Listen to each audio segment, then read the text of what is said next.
Hello, hi నాన్న. చాలా రోజులైంది ఫోన్ చేసావు. ఓ ఫంక్షనా? ఓకే ఓకే, ఏ రోజు?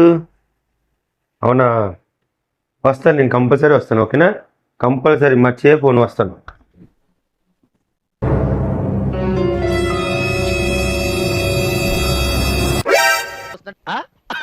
హలో హలో, ఓ ఏమ్మా, హలో హలో.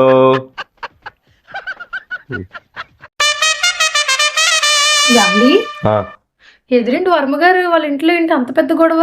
ఎందుకు వాళ్ళిద్దరు అలాగా గొడవ? వర్మ వాళ్ళ ఆవిడకి చెప్పకుండా ఫ్రెండ్తో థాయిలాండ్ వెళ్ళడానికి 2 టికెట్లు తీసాడంట. అందుకు ఇందులో ఏమంత పెద్ద విషయం ఉంది?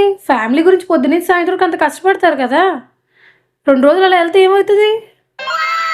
అదేనే, ఈ ముక్క అలా ఆవిడకి అర్థమయ్యేట్టు ఎవరు చెప్తారు? సరే, మీరేంటి ఇన్ని బట్టలు బయట తీశారు? ఆ వర్మ ఫ్రెండ్తో థాయిలాండ్ వెళ్తున్నానే కదా, ఆ ఫ్రెండ్ నేనే.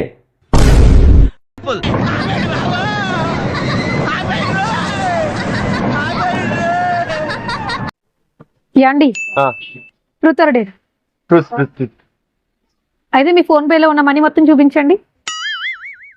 Dare dare dare dare. అయితే మీ ఫోన్ పేలో ఉన్న మనీ మొత్తం నాకు సెండ్ చేయండి. నా దగ్గర ఫోనే లేదు. నాతో అంత ప్రాబ్లం ఉన్నప్పుడు నేను మా పుట్టింటికి వెళ్ళిపోతా. ప్రతిసారి పుట్టింటికి వెళ్ళిపోతా అంటావు. నా గురించి ఎప్పుడైనా ఆలోచించావు అసలు నువ్వు?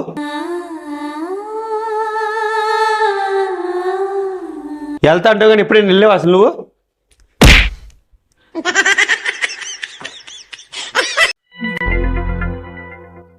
నాకు కొద్దిగా బుద్ధి ఇమ్మని ఆ దేవుడిని అడగండి. నీకు కావలిస్తే నువ్వే వచ్చి అడగచ్చు కదా దేవుణ్ణి, నీకు బుద్ధి ఇమ్మని.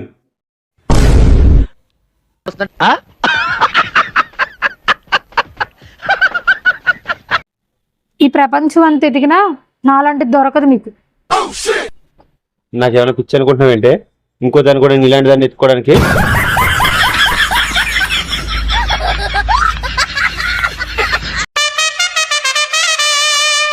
యాండి, చూసారా ఇక్కడ ఈ రీసెర్చ్ ప్రకారం 90% హస్బెండ్స్ వాళ్ళ తప్పు లేకపోయినా వాళ్ళ వైఫ్స్ కి సారీ చెప్తున్నారంట. ఎందుకో తెలుసా? వాళ్ళ వైఫ్స్ అంటే వాళ్ళకి అంత ఇష్టం కాబట్టి. ఇష్టమా తొక్క? వాళ్ళ నోటికి భయపడి చెప్తుంటారు అంతే మొగుళ్ళందరూ. అంటే నా కాన్సన్ట్రేషన్ అంతా వేరే పని మీద, ఈ పని మీద ఉండిపోయింది. Sorry sorry, please sorry sorry.